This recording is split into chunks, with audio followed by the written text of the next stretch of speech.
আজি আপোনালোকৰ মাজলৈ মই এটি ৰেচিপি লৈ আহিছোঁ আৰু ৰেচিপিটোৰ নাম হৈছে ৰুটি নুডল। এই ৰেচিপিটো মই আগতো দিছোঁ, কিন্তু আগত মোৰ বনোৱা প্ৰচেছটো অকণমান বেলেগ আছিল আৰু এইবাৰৰ প্ৰচেছটো অকণমান বেলেগ, সেইকাৰণে আপোনালোককো দেখুৱালোঁ। আচলতে আগত মই যিটো ভিডিঅ' দিছিলোঁ আৰু যি পদ্ধতিত কৰিছিলোঁ সেইটো বেছিয়ে ভাল যেন পালোঁ মই এইটো কৰাৰ পিছত। যি নহওক, আৰু মই ৰেচিপিটো বনাবৰ কাৰণে আটাখিনি মাৰি ভালদৰে বেলি ল'লোঁ। মই বেছিকৈ নবনাওঁ, মাত্ৰ 2খন ৰুটি বনাম আৰু ৰুটিখন অকণমান ডাঠ হৈ থাকিব লাগিব, একদম পাতল হ'ব নালাগিব। মানে মই ইহঁতক টিফিনতো দিম বুলি ভাবিছোঁ আজি। আৰু বেলা হোৱাৰ পিছত মই ৰুটিখন অকণমান গৰম পানীত বইল কৰি ল'ম।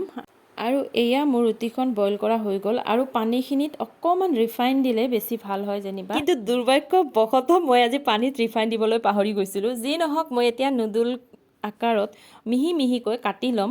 সেইটো আপোনালোকে নিজৰ মতে কাটি ল'লে হয়। কিছুমানে দীঘলীয়া কৰি কাটে, মই অৱশ্যে অকণমান সৰু সৰুকৈ কাটি লৈছোঁ। মানে পানীখিনিত যেতিয়া বইল হ'বলৈ দিওঁ তেতিয়া ৰিফাইন দিলে মানে এই যে নুডলছবোৰ এটাৰ লগত এটা লাগি ধৰিছে সেইটো নধৰে, সেইকাৰণে ৰিফাইন দিলে ভাল হয়।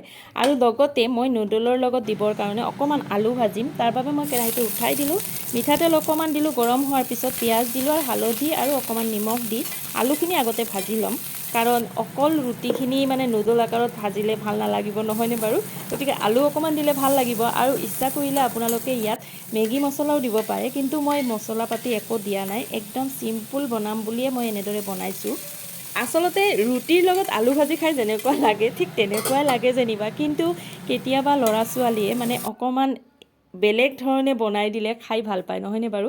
আৰু সেইকাৰণে কেতিয়াবা এনেকৈ উল্টা পুল্টা কৰি দিলে ভাল পাব, গতিকে এনেকৈ দিব পাৰে। আৰু এতিয়া মই কেৰাহীটোত অকণমান তেল দি সেই নুডলখিনি ভাজি ল'ম, মানে ৰুটিৰ নুডলখিনি। আৰু এইখিনি অকণমান ভজা হোৱাৰ পিছত মই ইয়াত আলুখিনি মিক্স কৰি দিলোঁ আৰু এনেদৰেই আজি মই ৰুটিৰ নুডল বনালোঁ।